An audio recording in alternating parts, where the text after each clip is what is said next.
It's also worth noting here that there are two very different interpretations of what's going on.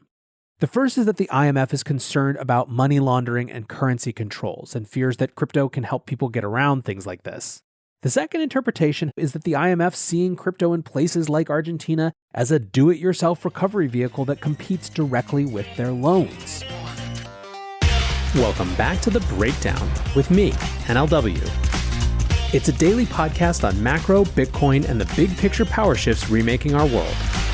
The Breakdown is sponsored by Nexo.io, Arculus, and FTX, and produced and distributed by CoinDesk. What's going on, guys? It is Monday, March 21st, and today we are talking about the growing contest between new crypto-powered sovereign fundraising schemes and the traditional IMF-led order. First, however, if you are enjoying The Breakdown, please go subscribe to it wherever you listen to podcasts, give it a rating, give it a review, or if you want to dig deeper into the conversation, come join us on the Breakers Discord. You can find a link in the show notes or go to bit.ly, that's ly/breakdownpod. Also, a disclosure as always, in addition to them being a sponsor of The Breakdown, I also work with FTX. We are in a weird liminal in-between moment. What do I mean by that? Well, on the Russia-Ukraine front, we're now in the thick of the fighting. It's settled in that this isn't going away. Markets are getting used to it on the face of it. However, the economic dislocations are just starting. The early stuff is pretty apparent, right? The costs of gas, of course, in the US, which is well publicized and much discussed. But it still feels closer to the beginning than the end. We're still just starting to grok and grapple with things like fertilizer prices that are up 111% year over year, and which will have much more significant second-order effects. On the macro and monetary policy front, obviously the Fed meeting was last week. We got the anticipated rate increase, and we also got some color on how balance sheet reduction was likely to happen. Not in the form of the Fed actively selling assets into market, but instead allowing bonds to mature without replacing them. Even with that color, though, however, that's still something that's in the future and wouldn't be starting until at least next month. What about the in-between feeling in the crypto world? When it comes to most of the industry, the focus continues to be wrapped up in the macro and geopolitical. Russia and Ukraine have simply added a new context to the crypto debate, with sanctions entering the mix in a major way. Remember last week on that front, we had first a hearing where experts said that it wasn't really possible for Russia to use crypto to evade sanctions in a major way. Second, a Treasury Department official, Nellie Lang, the Undersecretary for Domestic Finance, telling Reuters, quote, "The transaction size we've seen is fairly small. Of course, we recognize we may not see everything, but there is a fair amount of oversight. At this point, we just don't see that crypto could be used in a large-scale way to evade sanctions." However, in spite of all of that, we still had Elizabeth Warren releasing legislation that would give Treasury sweeping powers over exchanges to compel them to block addresses even which weren't associated with sanctions evaders. To the extent that there is anything else going on in the crypto industry that is pushing in a different direction, I think you have to look to the excitement around Yuga Labs, the parent of the Bored Apes Yacht Club, buying the IP for CryptoPunks and then launching ApeCoin at the end of last week. That has certainly put some life into the NFT and metaverse side of things and opened up big new questions about what comes next and what sort of precedent they've now set. But I still don't think it's a big enough catalyst to get the industry as a whole out of its larger macro focus. So the point is, all of this just feels in between, like we're between different eras, macroeconomically, geopolitically, and certainly within the crypto industry. One of the places that I think you see that playing out is with regard to how crypto-powered systems are increasingly competing with traditional economic systems.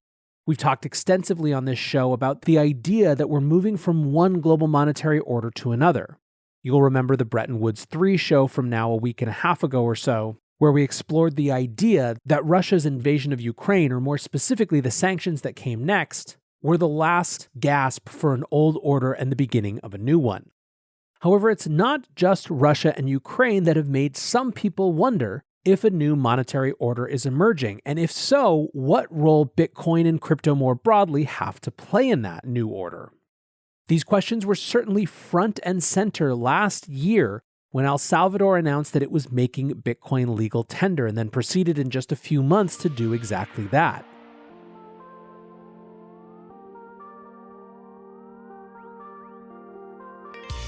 Nexo is the go-to platform for all things crypto. Invest in the hottest coins out there and start earning risk-free interest of up to 20% APR, paid out daily. Need cash ASAP but don't want to sell? Use your crypto as collateral and receive a credit line at premium rates. Open your Nexo account by March 31st and receive up to a $100 welcome bonus. Get started today at nexo.io. That's nexo.io. Meet Arculus, the next-generation cold storage wallet. Arculus secures your crypto using three-factor authentication, providing a simpler, safer, and smarter way to store, buy, swap, send, and receive crypto. Arculus is offline cold storage. Your private keys are encrypted on the Arculus keycard and are never online. Stay safe from hackers with no cords, no charging, no Bluetooth. Just crypto security made simple. Buy Arculus on Amazon today. The Breakdown is sponsored by FTX US. FTX US is the safe, regulated way to buy and sell Bitcoin and other digital assets, with up to 85% lower fees than competitors. There are no fixed minimum fees, no ACH transaction fees, and no withdrawal fees. One of the largest exchanges in the US, FTX US is also the only leading exchange that supports both Ethereum and Solana NFTs. When you trade NFTs on FTX, you pay no gas fees. Download the FTX app today and use referral code BREAKDOWN to support the show. El Salvador has been in the news recently with regard to its Bitcoin bond scheme. The Bitcoin bond, or the volcano bond as some people have called it, is a $1 billion financing vehicle to be raised, in which $500 million, or half, will go towards infrastructure spending in a new Bitcoin city that is intended to be powered by geothermal volcano energy, with an eye to making crypto mining more sustainable. As Fortune puts it, the other half will be invested into Bitcoin, with any eventual capital gains 5 years later being evenly split between the country and bondholders as a form of special dividend. So in short, this is an infrastructure bond. It's going to build out infrastructure in the country. This is a new way for the crypto community, the Bitcoin community specifically, to support the genuinely radical transformation happening within El Salvador. And the country's finance minister had previously suggested that the sale could happen as early as this past week. Alejandro Zelaya, El Salvador's finance minister, had previously said the bond sale could come anywhere between March 15 and March 20th, although that was probably aspirational. Still, last week he noted that the war between Ukraine and Russia had had an impact to slow the process. He told a local TV station, quote, "We have the tools almost finished, but the international context will tell us." According to local newspapers, as of March 15th, the laws necessary for the bonds hadn't been sent to Congress. There has also been a little more intrigue over the last week, as it's revealed that the bond will be technically issued by a state thermal energy company, La Geo. Fortune again says the bond will be issued by El Salvador's state-owned energy company, La Geo, on the Liquid network created by Canada-based firm Blockstream and tradable on the Bitfinex platform. Frank Musi, the author of the Common Sense newsletter, dug in and wrote a little bit more about this company, La Geo, in a piece he titled El Salvador's Volcano Bond will be issued by a tiny state-owned energy company, not the government. Here's what Frank dug up about La Geo. This is a company who had revenues of $136 million last year and a profit of $36 million. It has about $773 million in assets, but around half of them are in long-term loans to electricity distributors in El Salvador. In other words, they're highly illiquid. About $257 million of those $773 million in assets are tangible assets. The company also has $200 million in long-term debt that comes from a 2014 deal where they securitized and sold a part of their future cash flow. The company had previously had to defer principal and interest payments for 24 and 6 months respectively due to COVID-19, according to local rating agency Zuma. Musi writes, "Given these numbers, can La Geo repay a $1 billion bond? No. Basically, the volcano bonds will generate $65 million in annual interest payments, which is about half of La Geo's total revenue. The company's annual interest expenses would jump from $15 million per year to $80 million per year, turning its healthy profit of around $35 million into a loss of $30 million. End quote. So why then is the bond being issued through this company? Well, Musi posits two reasons. The first is to separate it from other sovereign debt. Quote, if Bukele stops paying traditional bondholders, he can continue paying the crypto bondholders through Legio, and crucially, he can continue tapping the crypto community for further financing. Second, more cynically, he argues that if things go badly, there is less recourse for bondholders. In other words, this keeps the government distanced from the repercussions of a failure. A Salvadoran Twitter account, however, gave a different interpretation of this. He writes, oh, the bonds will be sovereign. You see it as a complicated scheme. Someone forced our government to use Legio as collateral because it is easier to sue a company than a government. Or if Legio is unable to pay the bonds after they mature, they will take Legio as payment. There is a lot of speculation out there and a lot of attribution of intent that I think it's worth taking every interpretation with a huge grain of salt. Ultimately, however, a lot of this is going to come down to how big the appetite from Bitcoiners is for these bonds, and right now it seems like it's there. The Financial Times is reporting that there is $1.5 billion in interest for the theoretically $1 billion bond. That demand may be why the institutions of international finance like the IMF are getting more and more opposed to this sort of thing. Not only in El Salvador, where they've been encouraging the country to unwind the legal tender law, but in other countries as well.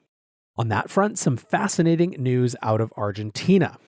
The IMF and Argentina have reached a $45 billion deal restructuring debt payments from previous deals.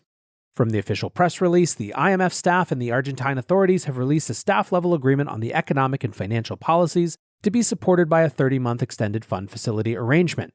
The EFF, with requested access of SDR 31.914 billion, equivalent to US 45 billion, aims to provide Argentina with balance of payments and budget support to address the country's most pressing economic challenges and to enhance the prospects of all Argentines by implementing measures designed to promote growth and protect essential social programs. Now, it is that latter part that is the most interesting in terms of what else is being agreed to as part of this deal. Several Argentine news sites caught a paragraph in the memorandum outlining financial policies to be implemented under the agreement that references crypto. Quote, strengthening financial resilience. While commercial banks remain illiquid and well-capitalized, strong bank oversight will continue, especially following the unwinding of pandemic-related regulatory forbearance. To further safeguard financial stability, we are taking important steps to 1. Discourage the use of cryptocurrencies, with a view to preventing money laundering, informality, and disintermediation. 2. Further support the current process of digitization of payments to improve the efficiency and costs of payment systems and cash management. And 3. Safeguard financial consumer protection. Now, what people noticed right away was that the IMF was here being clear that one of their goals was preventing disintermediation, in other words, protecting financial intermediaries. David Morris from CoinDesk wrote, unpacked yesterday's news that the IMF's new $45 billion line to Argentina will require that they quote-unquote discourage cryptocurrency. The IMF notes specifically, and this blew my mind, cites the danger of disintermediating the financial system. They're saying the quiet part loud. However, Argentine crypto organizations have some questions. The executive director of ONG Bitcoin Argentina, Javier Madariaga, wrote, we are convinced that the path is neither disincentives nor prohibition, but to work in a coordinated manner with the private and public sectors to take advantage of the potential of decentralized finance, so that more and more individuals can transact in a secure manner and security forces can improve their ability to combat cybercriminals. It worries us that the authorities are agreeing to disincentivize a technology that the population itself has already massively adopted, instead of unleashing its potential to address historic problems. Now, of course, there is also a question of practicality. Argentina deals with extremely high inflation. The goal of the IMF deal, for example, is to get it below 40% by 2024. And in that context, it already ranks as number 10 on Chainalysis' 2021 Global Crypto Adoption Index. This is a place that has a huge and vibrant crypto community. I brought my father-in-law to visit with Argentinian crypto companies and community members in February of 2018, just as one example. The point is that compliance is going to be extremely difficult. However, it's also worth noting here that there are two very different interpretations of what's going on. The first is that the IMF is concerned about money laundering and currency controls and fears that crypto can help people get around things like this. In other words, it's a discrete concern for this big traditional institution. The second interpretation, however, though, is that the IMF seeing crypto in places like Argentina as a do-it-yourself recovery vehicle that competes directly with their loans. This would obviously be the much more significant geopolitical interpretation. My guess, despite everything that has gone on, is that it's still more number one, a discrete concern about the way that crypto changes the equation, at least in the minds of people like the IMF, as regards money laundering, currency controls, etc. However, you have to believe that the example of El Salvador makes number two, this concern about competition and a totally different way to organize the economy around non-sovereign assets and non-official rails, as more of a concern than it has been in the past. It also seems likely to me that that concern is going to do nothing but grow. Take, for example, a headline from Bloomberg today. Malaysia should adopt crypto as legal tender, ministry says. Speaking in Parliament, the Deputy Minister of the Communications and Multimedia Ministry made this assessment.